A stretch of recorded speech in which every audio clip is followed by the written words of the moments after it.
Ladies and gentlemen, how you doing? It's your brother Bolo VNR, and we're here with another one. You know, oftentimes we don't get opportunities to say big up the police.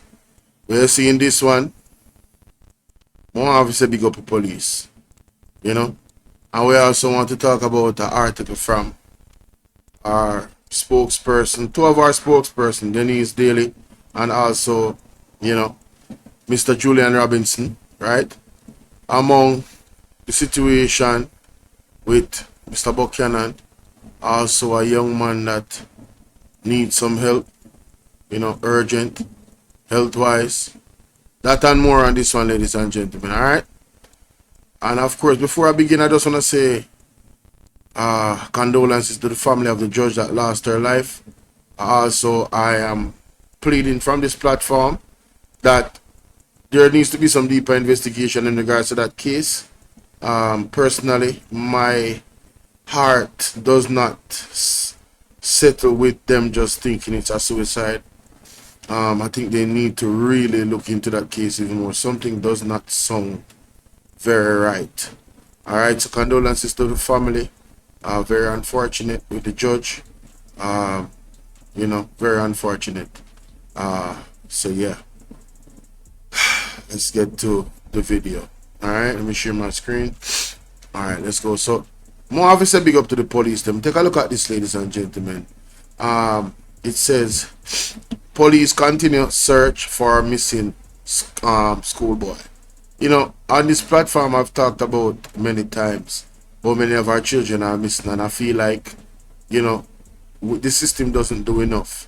You understand? And listen, let's look at this. Police swarmed the Wesley Road and Mandeville on Wednesday evening following the reported sighting of a child to be missing Manchester High School boy Jaden Smith after they were alerted by the citizens that the child matching his description eluded passerby who tried to approach him.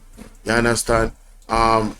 Observer saw several police personnel and citizens combing the area at about 6 p.m. moments after the child was spotted. You understand? Yeah, this case right here, police treating death of parish judge as suicide. Hey, rethink that. Anyway, an eyewitness explaining what she saw said the child ran off when citizens tried to approach him. Interesting. I was driving when I saw him and a man was calling out the people for help. The boy was running where there was a taxi that was passing at the time too, but the boy ran off by the time I turned my car around, she said. All right, police confirmed that they were alerted by citizens of the child being seen. Since Tuesday, there has been an intense search for a 12-year-old child who went missing after school last Friday. The police were still in search of the child to 7:30 p.m. Principal Manchester High Jasford Gabriel and staff from school also turned up at the section of Wesley Road as word of the sighting of children of the young man spread. This is him. Wow, I don't know what's the situation.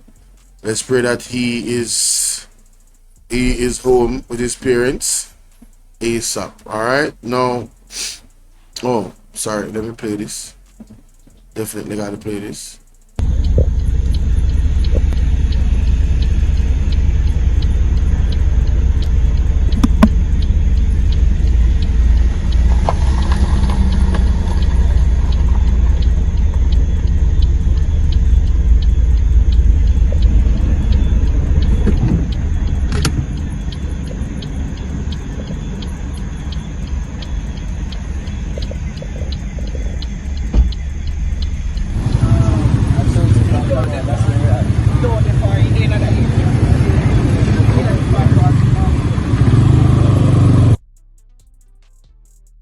Alright, so that is the clip from that scene, ladies and gentlemen. Now, move on to the next thing. This 32-year-old appeals for help for with his 32,000 US dollar for urgent life-saving kidney transplant. Andrew White, 32-year-old, lead technician needs the public's assistance in raising 32,000 US, approximately Jamaican 5 million, for an urgent life-saving kidney transplant. A GoFundMe has been organized.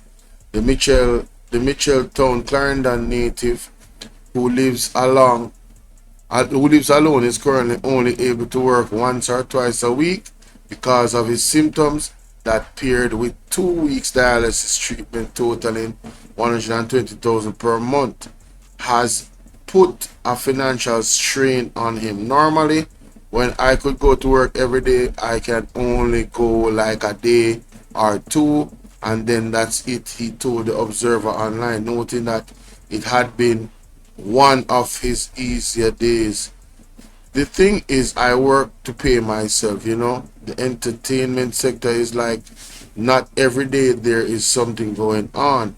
There are times when I'm able to work to cover my dialysis for the week, and there are times when I'm unable to even for the past week I was unable to pay for one session because I currently owe for some sessions right now.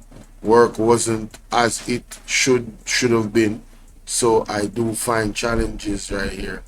The father of one noted that when he encountered hurdles, he asked for help from friends and family, neighbors, and who help when they can. Still, he hopes to be rid of the condition. He says he wouldn't wish on his worst enemy. Due to the illness, he has also developed hypertension. I was suffering from hydronephrosis, hydronephrosis, which is an infection of the kidney. Whoa. For like 2 or 3 years now, I was doing my treatment for it, and then it became kidney failure. His main symptom included feeling weak, lightheaded, as well as unbearable pain. Nothing that he tries to maintain a positive mindset. Nothing he tries to maintain a positive mindset.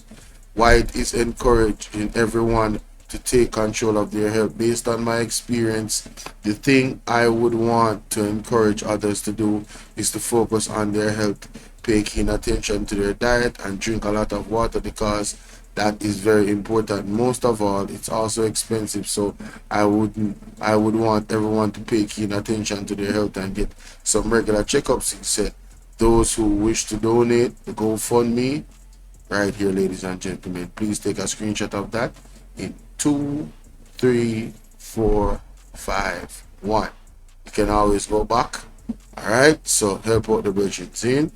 Buchanan bid to void St. Andrew West Central election rejected. I really don't understand this, and I'm waiting to hear from the lawyers how this goes. But Kingston, Jamaica Constitutional Authority has rejected a request by Paul Buchanan, the losing candidate in the recent concluded general election for St. Andrew West Central, to have the constituency result declared void. The PMP candidate lost his bid to represent the St. Andrew West Central seat to Jamaica Labour Party leader Andrew Ones, who amassed whatever. In latter date, September 16th, Buchanan urged Constituent Authority to apply to the Election Court on basis of Section 37E, the Election Petition Act. That provision allows for election to be challenged where violence or irregularities on polling day could cause a substantial distortion of subversion of the process for free and fair election. Buchanan supported his claims with several affidavits from himself and other individuals. Witnesses, However, after reviewing the submission and relevant case law, the authority ruled that the evidence fell short of the threshold set out in the legislation. As a result, the authority declined to take the matter to court. Buchanan was officially informed of the decision in writing on September 30, along with the authorities detailed reason for refusal. So, you hear what them say? Enough evidence not there. So them say. Alright? Now, daily calls for greater support and respect for Jamaican elders. Kingston opposition, gender, Kingston and Jamaica opposition spokesperson on gender, the elder and persons with disabilities, Dennis Daly, has urged Jamaicans to renew their commitment to protect and supporting the nation's elderly population as the country joins the world in making the International Day of Older Persons. In marking the International Day of Older Persons, my apologies. In a statement released on Wednesday, Daly described older persons as the backbone of our society, highlighting their roles as teachers, caregivers, cultural bearers, and nation builders. She stressed, however, that too many continue to face neglect, abuse, social isolation, and inadequate support through. This year, observance reminds us of the individual role our elders continue to play in shaping our communities and preserving our values, even as they face new complex challenges, Daly said. She encouraged Jamaicans to reflect not only on how they treat elders in their household, but also on how national policies and institutions address their needs. Respecting and protecting older persons, she added, in both a moral obligation and an investment into values of justice, compassion, and continuity that hold our nation together. I agree. Daily call for Jamaica, where elders are fully included in national life, supported with proper care, celebrated for their wisdom and resilience. To all our elders, we thank you, we honor you, and we pledge to stand with you, she concluded. All right, that is the that is Miss Daly right there. Now, the main reason why I did this live stream is this article right here. Okay, opposition raises concerns over under execution of capital budget. Under execution, ladies and gentlemen, let that sink in. Under execution of capital budget. What does that mean? Well, here we go. Kingston, Jamaica opposition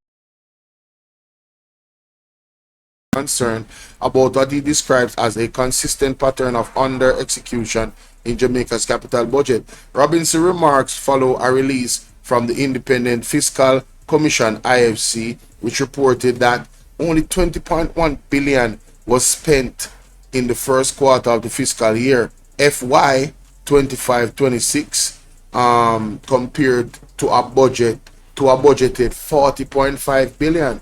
So where is the 20.4 billion? You're supposed to spend 40.5. What happened? Obviously there has to be programs that is, where is the 20.4 billion? That I don't get it. Something is very, very wrong. But anyway, this follows an underspend of 19 billion of the capital budget in FY 2024 to 2025. So last year they spent under 19 billion less than what they projected, and almost 9 billion shortfall in 2023 to 2024. So Robinson said it is clear that we now have an unacceptable pattern of chronic under execution. Why are they projecting these figures and not spending them on the projects? Very interesting. It says here that this will only continue unless the government tackles the inefficiencies and bottlenecks in the public procurement system that are strangling the implementation of critical projects. He pointed to the region comparison, noting that the Dominican Republic, for example, has committed a multi-year national infrastructure investment plan of US 12 billion, of which US 9.6 billion has already been spent, with ongoing execution of major infrastructure projects across all provinces. He added that its government had recently increased capital expenditure by 0.4% on gross domestic product GDP to sustain investment growth. Robinson argued that the Jamaica situation represents a growth constraining concern for the economy. Ladies and gentlemen, the economy needs to grow. Why are they underspending in capital with the capital budget? Is this an attempt to undermine our economy? Make it make sense. That's just my question. Here we go. It says at the very time when the government needs higher levels of growth to generate additional revenues, the persistent under execution of capital projects is constraining economic expansion, he said, referencing the Bank of Jamaica forecast of 2 to 3% growth for September quarter. Robinson noted that this must be viewed in context, right? He said most of that growth is simply recovery growth. That means the economy fell and they are recovering from that fall.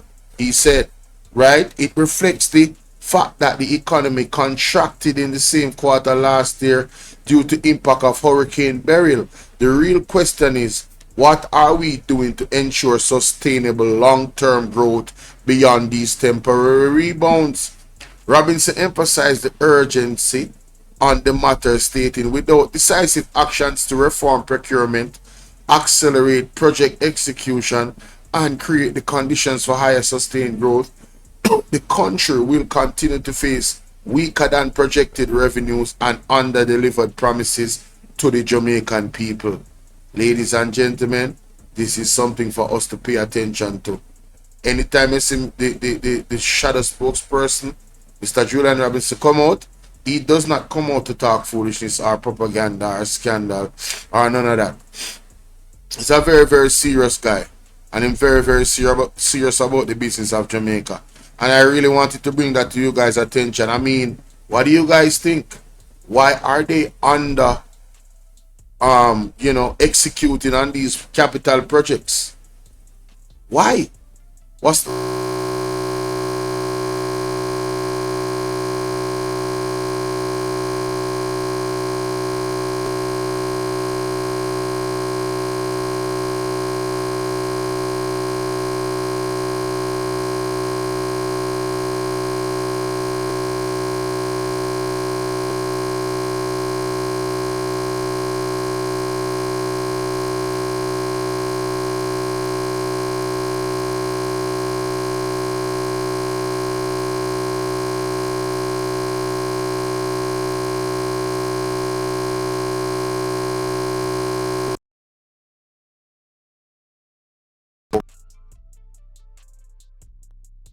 really be upset?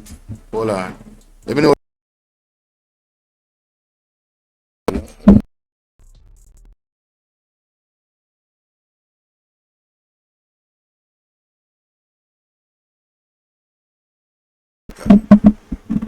Whoa.